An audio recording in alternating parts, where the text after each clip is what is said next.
Hello everyone, how are you all? This is Yashka here and you are watching me on your favorite YouTube channel that is Mom's Corner. आज मैं आप लोगों के लिए कुछ खास लेके आई हूँ।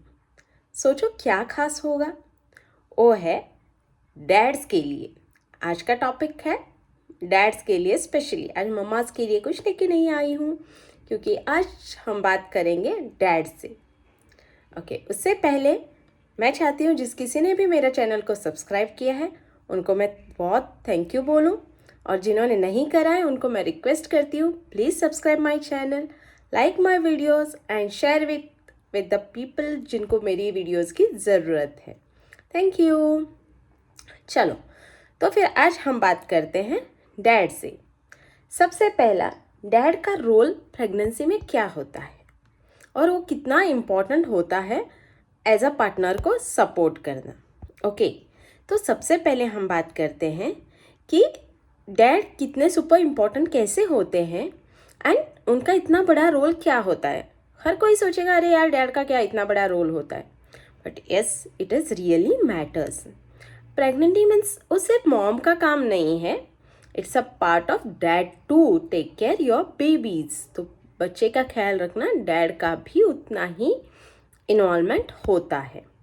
सबसे पहला, आप डॉक्टर के अपॉइंटमेंट के लिए इन्वॉल्व हो जाइए। जब भी आपकी वाइफ की अपॉइंटमेंट होती है, आपकी पार्टनर की अपॉइंटमेंट है, तो आप उनके साथ जाइए।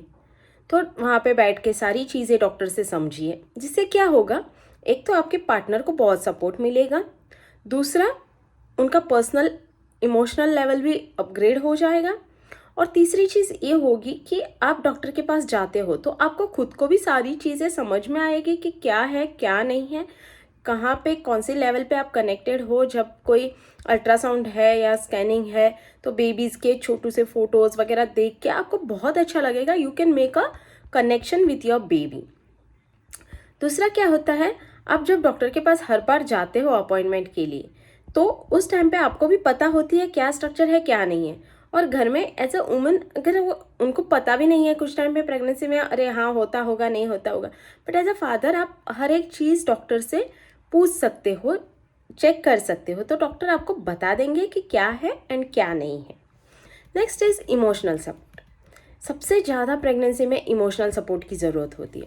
इमोशनल सपोर्ट क्यों लगता है, क्योंकि ऐसा होता है कभी प्रेगनेंसी में कुछ अलग फील्स हो जाते हैं, अप्स एंड डाउन्स इमोशनल हो जाते हैं, बॉडी स्ट्रक्चर में चेंज हो जाते हैं, हार्मोनल चेंजेस हो जाते हैं, ये सारी बहुत सारी चीज़ें हो जाती हैं।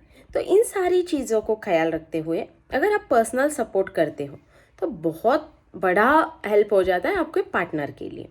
ओके, समटाइम्स क्या होता है, कभी कभार आप कुछ ना करो, जस्ट आपका पार्टनर जो भी बोल रहा है आपसे आप शांति से बैठ के सुन लो, तो वही बहुत बड़ा एक सुकून हो जाता है उस पार्टनर के लिए। जब वो अलग मूड स्विंग में कुछ हार्मोनल चेंजेस में होता है तो उस टाइम पे उसके लिए बहुत बड़ी सपोर्ट हो जाती है।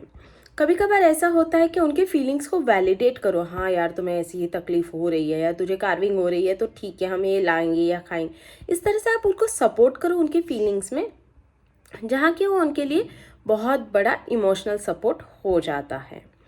Next comes is practical task. जैसे प्रेगनेंसी में प्रैक्टिकल टास्क होते हैं, जैसे घर के ही छोटे मोटे काम होते हैं, कुकिंग हो या क्लीनिंग हो, यूटेंसिल वॉशिंग हो, जो भी चीज़ें होती हैं। या फिर आप ऐसा होता है कि कभी कभार घर में, अभी जैसे मैंने मेरे पहले वीडियो में बताया था कि आप हैप्पी एंड एन्जॉयबल प्रेगनेंसी कैसे कर सकते हो, तो उस टाइम पे आप अपनी नर्सरी सजा सकते हो, एक बच्चों के लिए एक अलग से रूम बना सकते हो, उसका जो झूला है वो सारी चीज़ें आप सजा सकते हो।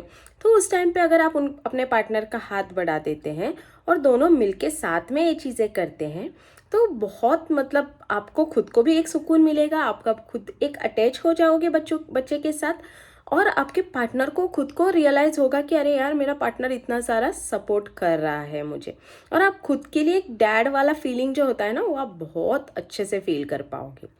ओके, फिजिकली क्या होता है प्रेगनेंसी में, इंसान एग्जॉस्ट हो जाता है क्योंकि पहले ही बॉडी जो होती है वो दो इंसानों का केयर ले रही होती है, बेबी ऑलरेडी पल रहा होता है, तो बॉडी बहुत जल्दी एग्जॉस्ट हो जाती है। और उस टाइम पे ऐसा होता है कि यार कोई थोड़ा सा सपोर्ट करे तो बहुत बड़ा लग जाता है उस टाइम पे, और ये बहुत इम्पॉर्टेंट टाइम है जहाँ पे पार्टनर्स एक दूसरे को सपोर्ट करें, एक दूसरे को समझ के आगे बढ़े। ओके, कभी कभार ऐसा होता है कि पार्टनर आके वेट करता है, हाँ अगर ज़रूरत पड़ेगी तो वो मुझे बताएगी तब मैं उठ के करूँगा। तो इस चीज़ के लिए हम कभी वेट मत करिए, हमेशा खुद से लेके इनिशिएटिव लीजिए। ओके लाओ मैं ये करता हूँ, या मैं इसमें मुझे बताओ कैसे करना है, मैं तुम्हें हेल्प करता हूँ। तो ये चीज़ करने से क्या होती है, बहुत बड़ा सपोर्ट ऑटोमेटिकली मिल जाता है। जब तक वो सामने से बोले और आप करें, that make some other thing, वो फिर मतलब नहीं रह जाता, उसमें अननेसेसरी की चिड़चिड़ापन आ जाती है, रिलेशन में तनाव आ जाते हैं। तो वो सब नहीं करना है। उससे अच्छा आप खुद से जो भी बन पड़े वो थोड़ा बहुत कर लिया तो बहुत बड़ा हेल्प हो जाता है।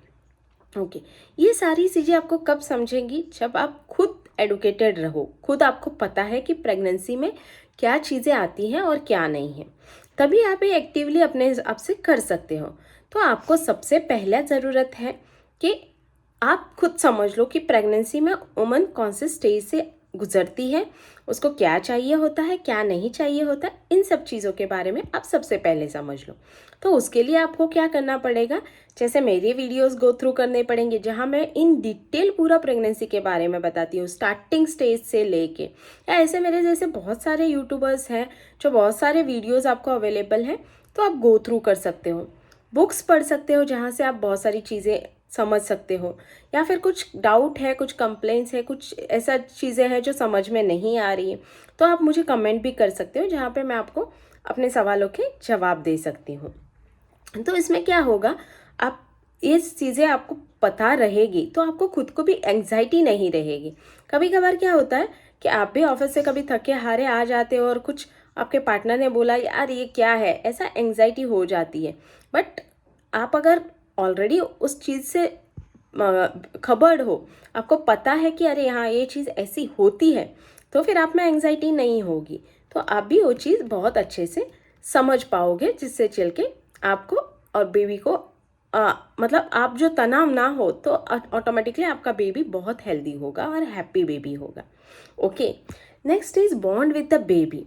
ये सब आप करते हो ना, तो आपको ना पता चले हुए अपने आप आपका एक अपने बेबी के साथ बॉन्ड क्रिएट हो जाता है। वो कैसे क्रिएट हो जाता है, क्योंकि आपको समझ में नहीं आता कि आप ये सब करते हुए अपने पार्टनर को सपोर्ट करते हुए ऑटोमेटिकली बेबी के साथ अपना पर्सनल टच जोड़ रहे हो। ओके, तो आपको क्या करना है, इन सब चीज़ों से बहुत जल्दी बच्चे के साथ कनेक्टिविटी जुड़ जाती है। बच्चे भले ही ओम में रहते हैं बट उनको सारी चीज़ें समझ में आ जाती है। जैसे मैंने मेरे कल के वीडियो में बोला, 13 to 15 वीक के बाद बच्चे सारा चीज़ें समझने लग जाते हैं। तो आप क्या करो, कभी बेबी बम्प पे साथ बात करो, तो आपका वॉइस पे उसका रिस्पॉन्स देखो, बेबी किक करेगा तो आपको फील हो जाएगा, देन यू विल अंडरस्टैंड, अरे यार सही में इन्होंने सही बोला था, मैं जब बात कर रहा हूँ या कुछ ऐसे बता रहा हूँ जिसके ऊपर बेबी किक कर रहा है, तो बेबी का अंदर ओम के अंदर उसका जो रिस्पॉन्स है वो आपको उस टाइम पे समझ आएगा, अरे हाँ ये तो सही में मेरे बात समझ रहा है, मतलब हम जो बात कर रहे हैं तो मेरा बेबी समझ रहा है। तो ये चीज़ होती है, और उस टाइम का जो आपका फीलिंग रहेगा वो दुनिया की कितने भी चीज़ों से, कितने भी पैसों से, सोने से, किसी की चीज़ से तुली नहीं जा सकती। इतनी बहुत बड़ी खुशी होती है वो। ओके, तो ये सारी चीज़ें आपको कनेक्ट करनी पड़ेंगी, जहाँ पे आप अपने पार्टनर के साथ कनेक्टेड रहोगे। तो मैं छोटे छोटे ही टिप्स देती हूँ, अगर आपको इनसे और ज़्यादा टिप्स चाहिए तो मुझे प्लीज़ कमेंट करना, मेरा वीडियो लाइक करना, और अगर आपके लिए एप्लीकेबल नहीं है तो whoever is going to be a dad, उसको आप प्लीज़ शेयर करो, ताकि उनको ये सारी चीज़ों का नॉलेज रहे, आइडिया मिले, और वो बहुत सारा और चीज़ें समझ ले। ओके, तो सबसे बड़ा एक ही लास्ट बोलूँगी कि सबसे बड़ी चीज़ जो होती है वो आपको पार्टनर को आपका सपोर्ट। ओके, तो congratulations to be dad and all the best for your new coming baby. Okay, take care, bye bye, thank you.